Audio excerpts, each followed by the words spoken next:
तो हेलो दोस्तों, कैसे हो आप सब। आशा करता हूँ कि आप सब ठीक होंगे। अगर आपने मेरे चैनल को अभी तक सब्सक्राइब नहीं किया है तो मेरी आपसे रिक्वेस्ट है कि जल्दी से जाके सब्सक्राइब कर दो। आज हम I got cheats kill in another world का 11th एपिसोड देखेंगे।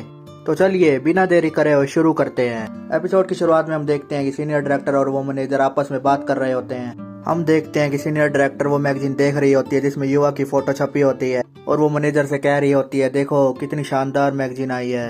इस पर वो मैनेजर कहता है कि मुझे डर है कि कोई और उसे कॉन्ट्रैक्ट ना कर ले। फिर वो सीनियर डायरेक्टर कहती है कि हमें किसी भी हाल में युवा को अपने पास लाना होगा और कहती है कि हमें कुछ ऐसा करना होगा जिससे वो ना कर सके। इस सीन में हम देखते हैं कि काउरी युवा के घर पे होती है और वो दोनों एक साथ पढ़ाई कर रहे होते हैं और काउरी युवा की पढ़ाई में बहुत ज्यादा मदद कर रही होती है। फिर युवा इसके लिए काउरी को थैंक यू बोलता है। फिर काउरी कहती है थैंक यू की कोई जरूरत नहीं है क्योंकि तुमने तो मेरी बहुत बार जान बचाई है। फिर हम देखते हैं कि काउरी युवा से कहती है कि मैं तुम्हारा रेस्ट रूम यूज करना चाहती हूँ। इस पर युवा कहता है ठीक है तुम चली जाओ। फिर युवा कहने लगता है कि ऐसा पहली बार है कि कोई लड़की मेरे घर पर आई है। फिर हम देखते हैं कि काउरी उसी अजीब से दरवाजे को देखने लगती है कि जिसके बाहर अनदर वर्ल्ड होता है। फिर पीछे से युवा भी आ जाता है और उसे पूछना लगता है कि तुम यहाँ क्या कर रही हो। फिर काउरी कहती है कि सॉरी मुझे पता नहीं था कि रेस्ट रूम कहाँ पर है और कहती है कि तभी मैं यहाँ पर आ गई। फिर युवा काउरी से कहता है कि तुम्हें लग रहा होगा कि ये दरवाजा कैसा अजीब सा है और कहने लगता है कि ये रूम अनदर वर्ल्ड से कनेक्ट है। फिर काउरी कहती है कि अनदर वर्ल्ड ये क्या है। फिर युवा काउरी से कहने लगता है कि इस दरवाजे पे हाथ रखो और कहने लगता है कि जिसको भी मैं अलो करूंगा वही अंदर जा सकता है। फिर काउरी कहती है कि ठीक है लेकिन अनदर वर्ल्ड का क्या मतलब है ये तो बताओ। फिर युवा कहता है कि ये हमारी धरती से बिल्कुल अलग है और कहता है कि वो दुनिया बिल्कुल मैजिक से भरी पड़ी है। फिर वो काउरी से कहने लगता है कि मेरे में हर तरह की पावर आ चुकी है जो कि इस धरती पर इम्पॉसिबल है। फिर युवा काउरी से पूछता है कि क्या तुम दूसरी दुनिया देखना चाहोगी। इसे सुनकर काउरी कहती है कि हाँ मैं बिल्कुल देखना चाहूंगी। फिर युवा काउरी का हाथ पकड़कर उसको अंदर ले जाता है दूसरी दुनिया में। दूसरी दुनिया को देखकर काउरी बहुत ज्यादा शौक में पड़ जाती है और कहती है कि ये कितना शानदार है और कहने लगती है कि ये हमारी दुनिया से कितना अलग है। फिर युवा काउरी को बताता है कि मैं नाइट और अकात्सुकी को यहीं पर मिला था। फिर वो काउरी को बताता है कि नाइट ब्लैक फैनिर वोल्फ पैक के से है और अकात्सुकी मौजूद स्पीशीज से है। फिर युवा कहता है कि अकात्सुकी शायद सुअरों की फैमिली में से है। इसे सुनकर वो अकात्सुकी अपसेट हो जाता है। फिर काउरी अपने सामने एक स्क्रीन को देखती है और पूछती है कि ये क्या है। इस पर युवा कहता है कि ये सब का स्टेटस दिखाती है, इससे हम सब मॉन्स्टर्स का लेवल देखते हैं। इसे सुनकर काउरी कहती है कि स्टेटस, ये कितनी अलग बात है। फिर काउरी अपना स्टेटस देखने लगती है जो कि 1 होता है। इसे सुनकर युवा कहता है कि ये तो मेरे से ज्यादा है जब मैं शुरू में आया था यहाँ पर। फिर वो काउरी से कहता है कि इस दुनिया में मैं आके मॉन्स्टर्स को मारता रहा, फिर मेरा लेवल बढ़ता रहा और कहता है कि मैंने अपना वेट लॉस यहीं पर किया है और मेरी बॉडी भी यहीं पर बनी है। फिर काउरी युवा से कहने लगती है कि मैं इस दुनिया को और देखना चाहती हूँ। इसे सुनकर युवा कहता है कि यहाँ पर बहुत सारे मॉन्स्टर्स है, तुझे मेरे साथ रहना होगा। फिर काउरी युवा से कहती है ठीक है मैं तुम्हारे साथ साथ रहूंगी। फिर कहती है कि मुझे प्रॉमिस करो कि तुम मुझे इस धरती का टूर कराओगे। फिर युवा भी प्रॉमिस कर देता है। फिर युवा काउरी से कहता है कि चलो घर पर चलते हैं और पढ़ाई करते हैं, पेपर पास हमें आने वाले हैं। अगले सीन में हम किंग का महल देखते हैं जहाँ पर लेक्सिया अपने पापा से बात कर रही होती है और किंग लेक्सिया से कह रहे होते हैं कि मैं बहुत खुश हूँ कि तुम जिंदा हो अभी। और हम देखते हैं कि किंग उस ओवन को डांट रहे होते हैं और कह रहे होते हैं कि लेक्सिया फॉरेस्ट में कैसे गई। इस पर ओवन राजा से माफी मांगने लगता है। हम देखते हैं कि वहाँ पर एक लड़की भी खड़ी होती है और वो राजा से कह रही होती है कि मैंने प्लानिंग बनाई थी लेक्सिया को मारने की। इसे सुनकर वहाँ पर सब हैरान हो जाते हैं। फिर किंग उस लड़की से कहते हैं कि तुमने प्लानिंग बनाई थी मारने की और उसे कहते हैं कि तुम अभी तक जिंदा कैसे हो। फिर राजा बहुत ज्यादा गुस्सा हो जाता है और अपनी तलवार निकाल लेता है। किंग उस लड़की पर तलवार से हमला कर ही रहे होते हैं कि लेक्सिया उनको बीच में रोक लेती है। फिर लेक्सिया अपने पापा राजा से कहने लगती है कि तुम मेरी लूना को कुछ नहीं कर सकते। फिर राजा लेक्सिया से पूछते हैं कि तुम्हारी लूना। फिर लेक्सिया किंग से कहती है कि लूना अपने आप को मारने की कोशिश कर रही थी और कहती है कि मैं ही थी जिसने लूना को ऐसा करने से रोका और उसे मैंने अपना बॉडीगार्ड बना लिया। फिर लेक्सिया गुस्से में होकर किंग से कहती है कि क्या तुम्हें मेरे फैसले पर बिलीव नहीं है।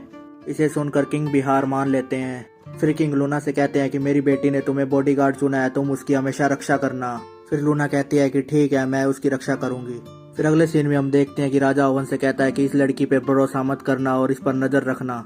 फिर ओवन राजा को लेक्सिया और युवा के बारे में बताने लगता है कि उनके बीच में क्या हुआ था और लेक्सिया ने युवा को शादी का ऑफर दिया था।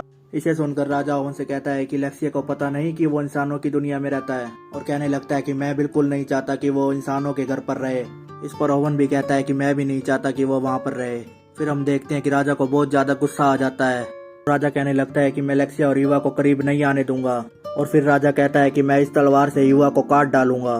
फिर अगले सीन में हम देखते हैं कि ये आदमी अपने लोगों से कह रहा होता है कि लेक्सिया अभी तक जिंदा क्यों है। फिर उसके आदमी कहते हैं कि एक लड़का है जो कि उसको बचा लेता है हमेशा। फिर वो आदमी कहता है कि मुझे किसी भी हाल में राजा बनना है। फिर वो आदमी कहता है कि मुझे अब ट्रम्प कार्ड का यूज करना ही पड़ेगा। फिर उसके लोग कहते हैं कि ये ट्रम्प कार्ड क्या है। फिर वो आदमी कहता है कि ये ट्रम्प कार्ड किसी भी मैजिक को रोक सकता है और कहता है कि राजा के सभी जादूगर इससे हेल्पलेस हो जाएंगे। और वो आदमी कहता है कि हमें युवा और वो ओवन को मारना होगा, इसके बाद लेक्सिया और उसके पापा राजा अकेले रह जाएंगे। फिर वो आदमी अपने लोगों से कह रहा होता है कि तुम उस लड़के को जाके मार दो जो कि लेक्सिया को बार बार बचा रहा है। इसके बाद हम अगले सीन में देखते हैं कि वो नाइट और अकात्सुकी से कह रहा होता है कि मेरी स्कूल की अब 3 दिन की छुट्टी है, हमें अब रॉयल प्लेस में जाना चाहिए। फिर वो रॉयल प्लेस में आ जाता है और कहता है कि ये मेरा पहला शहर है दूसरी दुनिया का। वो वहाँ के लोगों को देखकर बहुत हैरान हो जाता है, देखता है कि इनके बालों पर तो कुत्ते के कान लगे हुए हैं और उनकी पूंछ भी लगी हुई है और कहता है कि ये कितना कूल लग रहा है। और वो सोचने लगता है कि मैं ये कैसी दुनिया में आ गया हूँ। वो सोचने लगता है कि मेरे पास पैसे तो नहीं है यहाँ पर रहने के लिए। फिर वो सोचता है कि जो भी मेरे पास सामान है मैं उसे बेच देता हूँ। फिर वो एक आदमी के पास चला जाता है अपना सारा सामान बेचने। फिर वहाँ पर वो आदमी पूरी इंक्वायरी करता है युवा की। वो आदमी युवा से कहता है कि तुम्हारा नाम कितना अजीब है, तुम कहाँ से हो। फिर युवा कहता है कि मैं जापान से हूँ। इसे सुनकर वो आदमी कहता है कि ये तो मैं पहली बार सुन रहा हूँ, ये कहाँ पर है। इसे सुनकर युवा कहता है कि ये मेरा छोटा सा आइलैंड है जहाँ पर मैं रहता हूँ। फिर वो आदमी युवा के कपड़ों को देख के कहता है कि मुझे लग रहा है तुम तो बहुत अमीर घर के लड़के हो। फिर युवा कहता है कि नहीं नहीं, मैं तो बस मिडिल क्लास फैमिली से हूँ। इसे सुनकर वो आदमी कहता है ठीक है, लेकिन मुझसे कुछ छुपाना मत। फिर वो आदमी युवा से पूछने लगता है कि क्या बेचने आए हो तुम। फिर युवा अपने जादुई बॉक्स से सारा सामान निकालने लगता है। इसे देखकर वो आदमी बहुत हैरान में पड़ जाता है कि ये क्या है। फिर युवा छोटी छोटी बोतलें निकाल के दे देता है और कहता है कि इसमें जापानीज मसाले हैं। उन छोटी बोतलों को देखकर वो आदमी बहुत हैरान में पड़ जाता है कि ये कैसी बोतलें हैं। फिर वो आदमी युवा को कहने लगता है मुझे लग रहा है तुम मुझसे कुछ छुपा रहे हो, और कहने लगता है कि तुम अपने बारे में मुझे सब कुछ नहीं बता रहे। फिर वो आदमी कहता है कि मैंने ऐसे मसाले कभी नहीं देखे। फिर वो आदमी खुश होकर उसे 100 गोल्ड कॉइन दे देता है। इसे देखकर युवा कहता है कि 100 गोल्ड कॉइन, इसकी वैल्यू क्या है। और कहता है कि मुझे यहाँ का पैसों के बारे में नहीं पता। फिर वो आदमी कहता है कि अपने घर को चलाने के लिए 5 गोल्ड कॉइन काफी हैं, हम इससे अपना पूरा साल भी गुजार सकते हैं। और वो आदमी कहता है कि तुम बिना कुछ कमाए 20 साल तक इस कॉइन का यूज कर सकते हो। फिर वो आदमी युवा को एक कार्ड दे देता है, उसमें उसकी सारी जानकारी लिखी होती है और कहता है कि तुम इसे अपने साथ रखना। फिर युवा उस आदमी को कहता है मुझे दोबारा पैसों की जरूरत पड़ेगी तो मैं तुम्हारे पास जरूर आऊंगा। फिर युवा उस आदमी से रॉयल प्लेस का रास्ता पूछने लगता है। इस पर फिर वो आदमी उनको घोड़ा करके दे देता है। फिर वो रात को ही उस घोड़े पर रॉयल प्लेस की तरफ जाने लगते हैं। फिर हम देखते हैं कि वो दूसरे शहर में आ जाते हैं। वहाँ के लोगों को देखकर युवा कहता है कि यहाँ के लोग तो और भी ज्यादा शानदार हैं। फिर हम देखते हैं कि वो सब रॉयल प्लेस के अंदर आ जाते हैं और ओवन उन सबको रिसीव करने आ जाता है और रॉयल प्लेस के अंदर उनको ले जाने लगता है।